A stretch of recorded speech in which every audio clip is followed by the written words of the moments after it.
नमस्ते बच्चों। DAV MOIL public school e learning class में आपका स्वागत है। मैं आपकी हिंदी विषय अध्यापिका अंजलि राघुर्ते। प्यारे बच्चों, आज हम हमारी कक्षा दूसरी का पाठ 3 दादी का गांव इसे भाषा अभ्यास पुस्तिका में हल करने जा रहे हैं। इसीलिए आप सभी अपनी अपनी भाषा अभ्यास पुस्तिका को खोलकर बैठ जाइए। आशा करती हूँ कि आप सभी प्रश्नों को एकाग्रता से श्रवण करेंगे और उसे कैसे हल करना है इसे समझ लेंगे। तो आइए शुरू करते हैं भाषा अभ्यास का पाठ 3 दादी का गांव। बच्चों, सबसे पहले प्रश्न 1 इसे समझ लीजिए। नीचे दिए गए चित्रों को देखते हुए सही शब्द चुनकर वाक्य पूरे कीजिए। देखिए, यहाँ पर एक नीले रंग का बादल बना हुआ है, उसमें कुछ शब्द दिए हैं।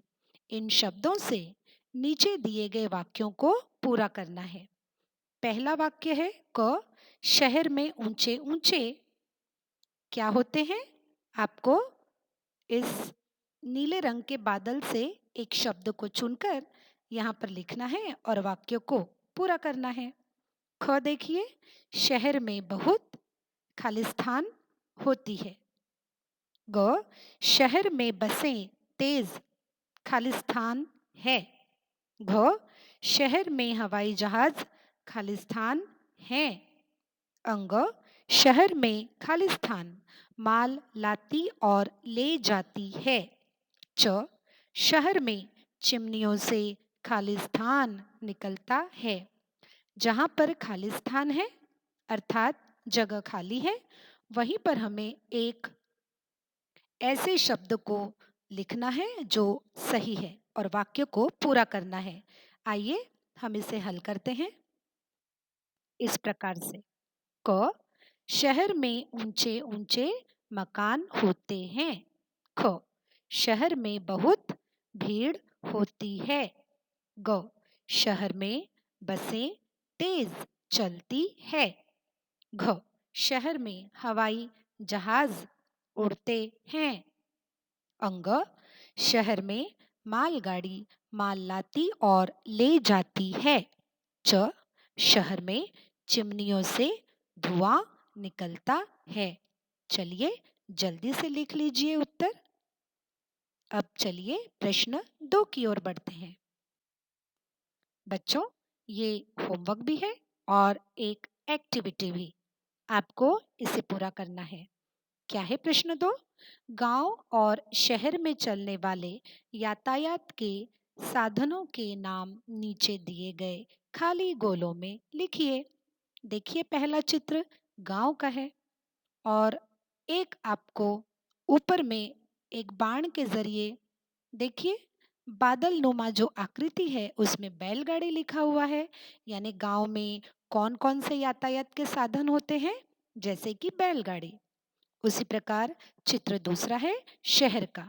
अब शहर के बाजू में देखिए बाण के द्वारा दर्शाया गया है, उस आकृति में कार लिखा है। इसका मतलब शहर में यातायात के साधनों में कार का समावेश होता है। बच्चों, यातायात के साधनों का मतलब क्या होता है? देखिए नीचे लिखा है, एक जगह से दूसरी जगह जाने के लिए हम जिस साधन का प्रयोग करते हैं उसे यातायात का साधन कहा जाता है। ऐसे ही साधन जो गांव में और शहर में प्रयोग में लाए जाते हैं, आपको इन बादल नुमा जो आकृतियां बनी हैं उसमें लिखना है। इस एक्टिविटी को पूरा करके आपको जल्दी से अपने ग्रुप में भेज देना है। आइए बढ़ते हैं प्रश्न 3 की ओर। दिए गए उदाहरण के अनुसार शब्द लिखिए। एक, अनेक। पिछली ई कक्षा में हमने एक और अनेक का वीडियो देख लिया है, तो अब इस प्रश्न को हल करने में किसी प्रकार की समस्या उत्पन्न नहीं होनी चाहिए। देखिए कौन कौन से शब्द है। बस, और इसे हल किया गया है।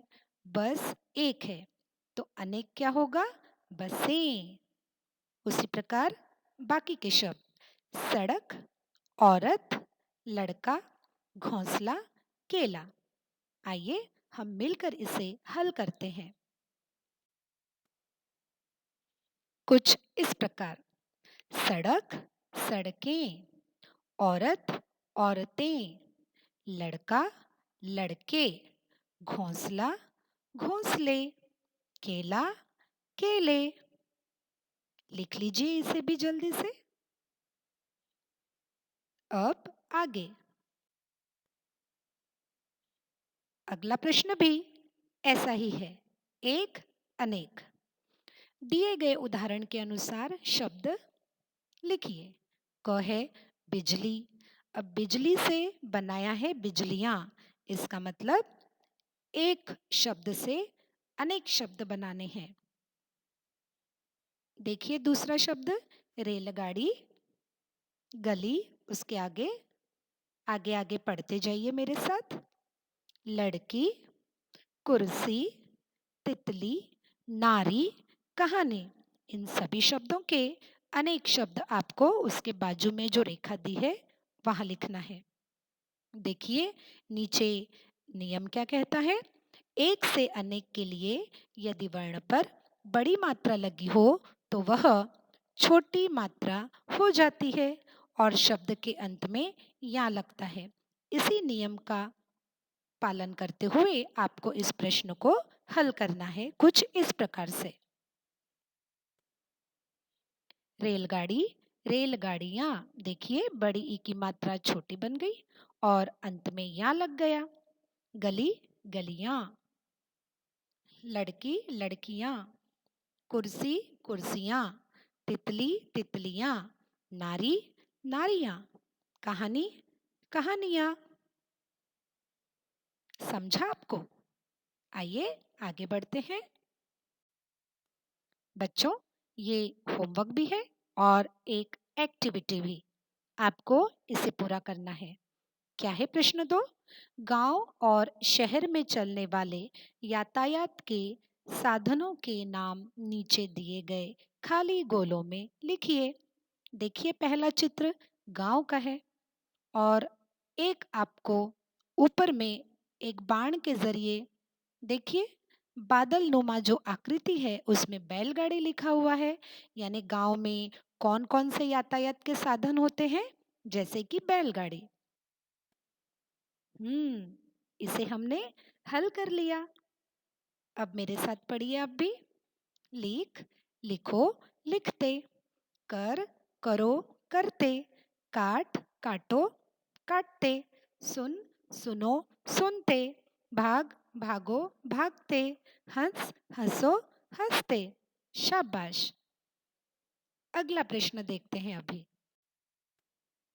दिए गए वाक्यों में है या हैं लगाइए। आपको याद है ना पिछली ई कक्षा में है और हैं का प्रयोग कहाँ करना है, वाक्य में कैसे करना है, ये हमने पढ़ लिया था। आइए अब इसे हल करते हैं। क है माला चली गई। ख बच्चे खेल रहे।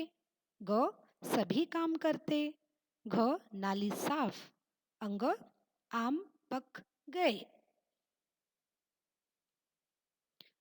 आपको पता है ना क्या करना है और हैं इसे योग्य स्थान पर लिखना है। आइए हम इसे भी हल कर लेते हैं इस प्रकार से। क माला चली गई है। ख बच्चे खेल रहे हैं। ग सभी काम करते हैं। घ नाली साफ है। अंग आम पक गए हैं। आगे बच्चों ये प्रश्न बहुत ही मजेदार और आसान है, इसीलिए तो मैंने इसे होमवर्क के रूप में दिया है। शब्द सीढ़ी को दिए गए वर्णों से पूरा कीजिए। देखिए बाणों की दिशा, नीचे में बाणों की दिशा बता रही है कि आपको कहाँ कहाँ पर और कौन से शब्द से शुरू करके कौन से वर्ण से शुरू करके शब्द बनाने हैं। सबसे पहले है र और बाण दिखा रहा है नीचे की ओर, यानी र के नीचे एक ऐसा शब्द वर्ण लिखना है। इस बादल में जो वर्ण दिए हैं ना, इन वर्णों में से एक ऐसा वर्ण लिखना है जिससे अर्थपूर्ण शब्द तैयार हो जाए। फिर है सा के साथ एक वर्ण की ऐसे वर्ण की जोड़ी बनाओ और एक नया शब्द तैयार कर लो। एक मैं आपको बता दूं, चलो पहला हल कर लेते हैं। र के नीचे यदि हम थ लिखेंगे तो बन जाएगा रथ। और इस चित्र में देखो बाजू में रथ है। हाँ है। बच्चों, यहाँ वही शब्द बनेंगे जो चित्र बाजू में दिए गए हैं। है ना आसान? तो चलिए जल्दी से शुरू कीजिए। तब तक अगला प्रश्न हम देख लेते हैं। प्रश्न 8 को मैंने हल कर लिया है। आइए मैं आपको समझा कर देती हूँ। सही शब्द चुनकर खाली जगह भरिए। आपको याद होगा पिछली ई कक्षा में हमने लिंग इस विषय पर अभ्यास कर लिया है। कौन से होते हैं दो लिंग? स्त्रीलिंग और पुल्लिंग। तो यहीं पर हम ऐसे ही स्त्रीलिंग या किसी जगह पर पुल्लिंग का इस्तेमाल करके वाक्य पूरा करेंगे। देखिए, पीले रंग की आकृति में कुछ शब्द हैं। चुईया, मालिन, धोबिन, अध्यापक, आदमी। इनको इस वाक्य में लिखेंगे और पूरा कर लेंगे वाक्य। क माली और, माली के साथ किसकी जोड़ी बनेगी? मालिन की, क्योंकि माली कौन है? पुल्लिंग और मालिन स्त्रीलिंग। माली और मालिन दोनों बगीचे में काम कर रहे हैं। आगे ख वह औरत और आदमी चोरी करके भाग गए। ग मेरी कक्षा को अध्यापक और तेरी कक्षा को अध्यापिका पढ़ाती है। आगे घ धोबी कपड़े धोता है और धोबिन उन्हें सूखने डालती है। और अंतिम अंग हमारे घर में एक मोटा चूहा और एक छोटी चूहिया है। बच्चों, आज के सारे प्रश्न मैंने आपको समझाकर दे दिए और मुझे पता है कि आपने उन्हें अच्छी तरह से समझ लिया। तो जल्दी से अपनी भाषा अभ्यास का यह पाठ दादी का गांव पूरा कर लीजिए। हो जाएगा ना? सारे प्रश्न आसान है। मुझे विश्वास है आप इसे तुरंत पूरा कर लेंगे। इसी आशा के साथ फिर मिलेंगे अगली ई कक्षा में। तब तक के लिए धन्यवाद।